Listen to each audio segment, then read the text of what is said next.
Bonjour à toutes et à tous, je suis très heureux de vous retrouver pour cette nouvelle vidéo.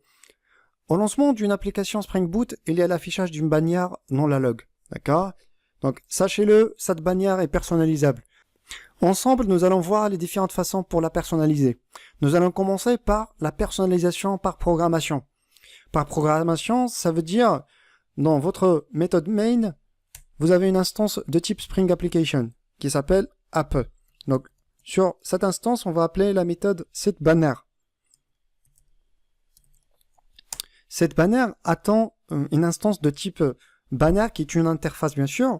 Donc, nous allons créer une classe anonyme, donc new, et nous allons redéfinir la méthode printBanner en se servant du paramètre out qui est de type printString.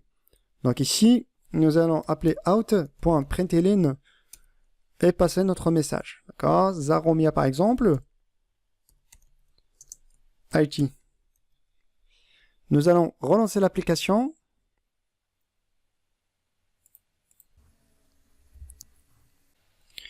Le message a été affiché dans la log.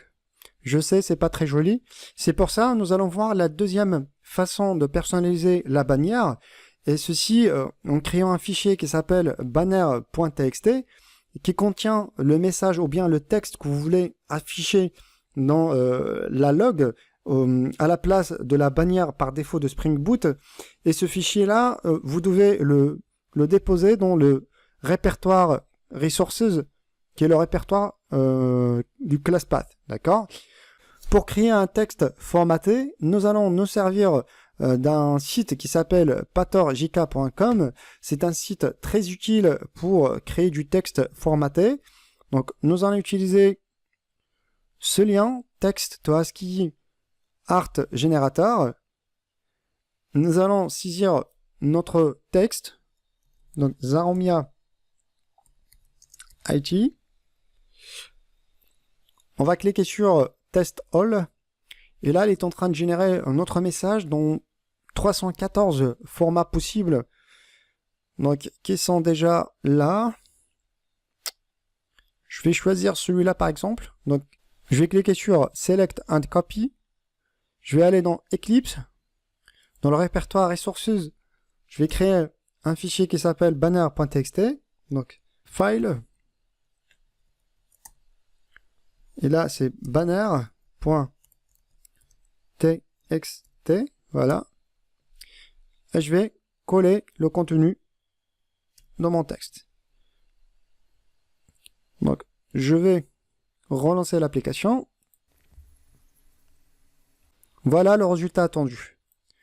Maintenant, si votre fichier se trouve dans un endroit autre que le class path, vous pouvez modifier le chemin par défaut vers le fichier banner.txt.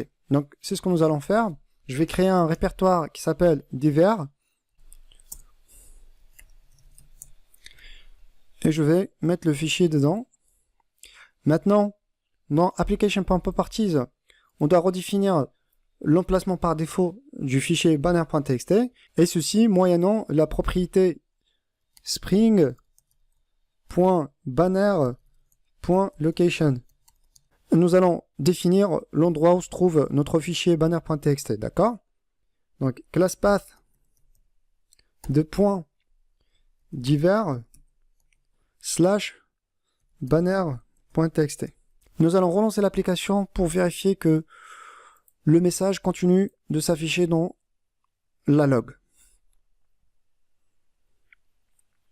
Voilà, c'est tout pour aujourd'hui. Si vous n'êtes pas encore abonné sur ma chaîne, abonnez-vous pour recevoir les nouvelles vidéos. Je vous dis à la prochaine vidéo. Ciao, ciao.